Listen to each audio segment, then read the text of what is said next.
interpretación musical de nuestra muy querida exalumna Javiera Saavedra, soprano, quien interpretará un lied de Brahms y un aria de la ópera La Bohème de Puccini, acompañada por el pianista Sebastián Camaño.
inspirados con esta interpretación, quisiera invitar al señor Charles Barton. Charles, oriundo de Inglaterra, tuvo la oportunidad de conocer América Latina cuando tenía 17 años. Él en 1997 viajó a Argentina como parte de un grupo de voluntarios misioneros y enamorándose de los países de habla hispana, volvió a su país, estudió en la Universidad de Manchester filosofía para luego incursionar, siempre con la idea de volver a estas tierras, incursionar en todo lo que tenía que ver con metafísica y la historia del desarrollo del hombre, la evolución. Probó en el área corporativa financiera y se dio cuenta que la pasión lo estaba dirigiendo hacia otro lugar. Y volvió a la universidad, estudió esta vez en la Universidad de Manchester Metropolitan y indagando en todo lo que tenía que ver las religiones, la metafísica, trabajó durante 10 años en Europa para luego seguir su gran pasión, que era, en su inquietud intelectual, volver a América Latina. Allí fue cuando aterrizó a Chile y específicamente al Colegio Grant, siendo un gran profesor de inglés y de filosofía, para luego nuevamente buscar más desafíos y atreverse con nuestros niños más chicos, siendo ahora nuestro flamante Head of Upper Brain. Charles, creo que tienes mucho que contarnos para abrir este último día de congreso. Mr. Benhammer, passion for teaching, joy of learning. Creo que lo hago un poco mejor ahora.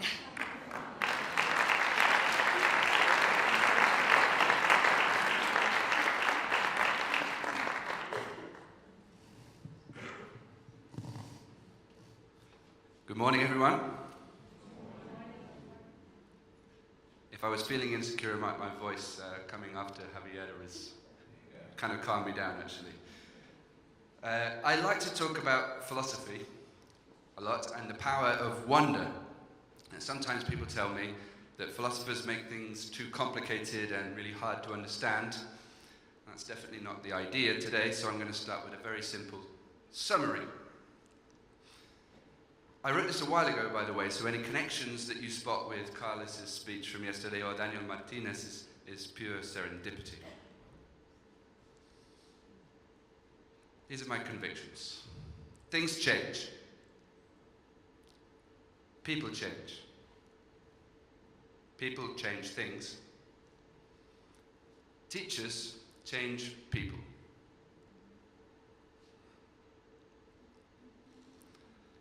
One of the most important motivating factors in developing a passion for teaching is the realization that education really matters.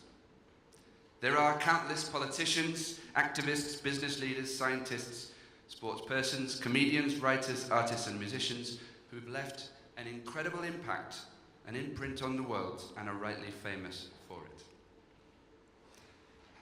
However, the imprint that teachers leave is often less public, less visible, but is no less massive or crucial for it. That is because teachers do not so much directly make their mark on the world, but in the hearts and minds of thousands of young people who will go on to make their own marks. I wonder, for example, if you know who this great man is.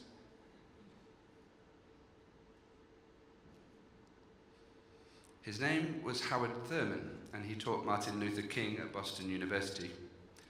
King used to carry a copy of his book in his pocket, and his speeches drew heavily on Thurman's ideas. Working in education really is the best way to make a difference in the world for many of us, and we should not shy away from promoting this wonderful aspect of the profession. Now, some teachers who are more jaded than I am will sneer at the suggestion, perhaps, and they would urge their pupils, and indeed their own offspring, to stay away. Don't be a teacher, you should aim much higher. But I wouldn't ever say that, because I really believe that teaching is the best job in the world. Really. There are children who are gifted in other areas, and there are people who might not enjoy teaching, and there are some who might be really initially interested in teaching but for the wrong reasons, and I would encourage them to think again. But in general, we ought to be much more positive about the joys and rewards of devoting yourself to education. And if we really want to encourage wonderful teachers, we need to create an environment in which teachers are respected and valued. Any decent analysis of the educational successes of Finland, Singapore, or Canada, and there have been very many of those by now, will give due credit to the high cultural status of teachers within those societies. It's obviously much harder to persuade children to respect and value a profession that public policy so obviously disregards. If a country wants to make itself prosper, it must invest in education, and in particular construct decent conditions for teachers. If not, you could observe a vicious cycle such as the following. Conversely, the wonderful thing about investing in education is that you can create virtuous cycles. I love to talk about virtuous cycles. They aren't simply win-win situations. They are win-win-win-win-win-win-win situations. For example, almost every teacher that displays a passion for teaching can name a teacher or several teachers who inspired them to be who they are. Raise your hand if you can think of a teacher who inspired you to be who you are.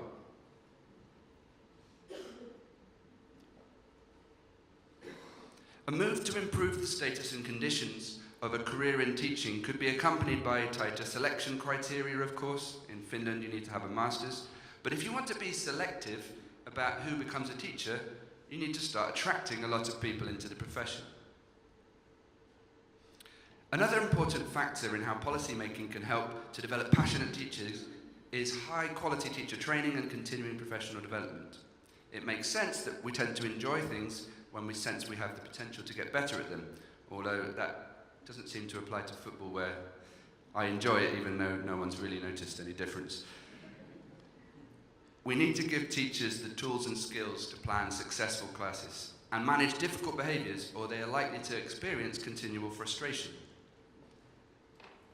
Teachers also require continued mentoring and guidance in the early years of their career, as it's a complex profession, and it can take many, many years to hone the subtle techniques that can make all the difference. I often mention that in my own case, my first 2 years as a newly qualified teacher were pretty tough.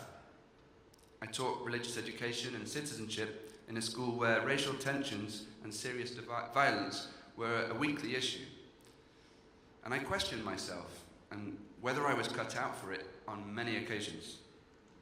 Fortunately, I received some good advice and managed to gradually achieve more and more little successes with my pupils. I'm glad now that I stuck it out. Once I found my feet as a teacher and started to teach what I love, philosophy, I never looked back. I've spent a lot of my career working with children from 16 to 18 years old, who are at the age where they get asked a lot what career path they would like to follow. They get asked that a lot. Indeed, they mostly feel that they get asked that question too often, but are rarely given relevant and helpful advice about how to answer. The vast majority I counselled did not know what general field they wanted to work in, let alone what specific profession. Chile is perhaps a little different, I found when I've been here, in the sense that there's an expectation that if you're pretty smart, you choose one of about 3 or 4 options, probably some kind of ingeniero. It seems they're told that the economic realities here are such that they get the message. Why would you choose anything else and choose to be poor? And a certain number of them are perhaps satisfied with that, but the concept of joy doesn't really come into it. But one thing I know about 16 to 18-year-olds is that they're crying out to be able to make a difference.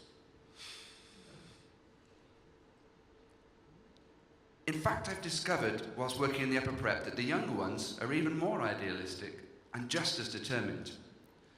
They want to be empowered to do something about war, poverty, hunger, disease, addiction, discrimination, pollution. I can come back to this list later. In my experience, these are the things that really motivate young people.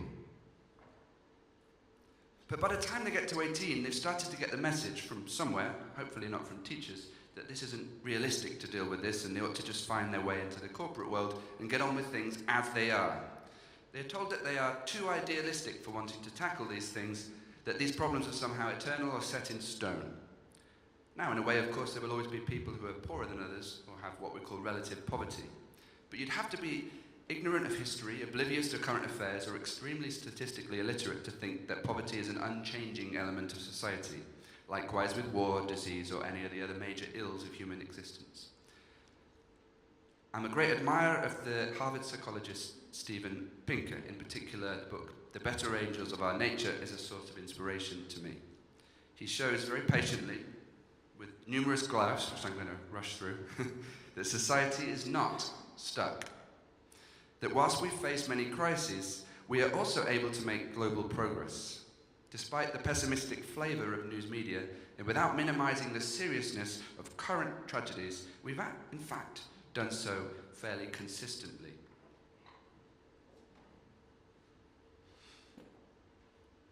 His arguments in favour of international agreements and cooperation, democracy and diplomacy are a tonic for those of us who might otherwise be demoralised by the latest news from Yemen, Burundi, or indeed the White House. I'm going to go a little faster here because I'm running out of time.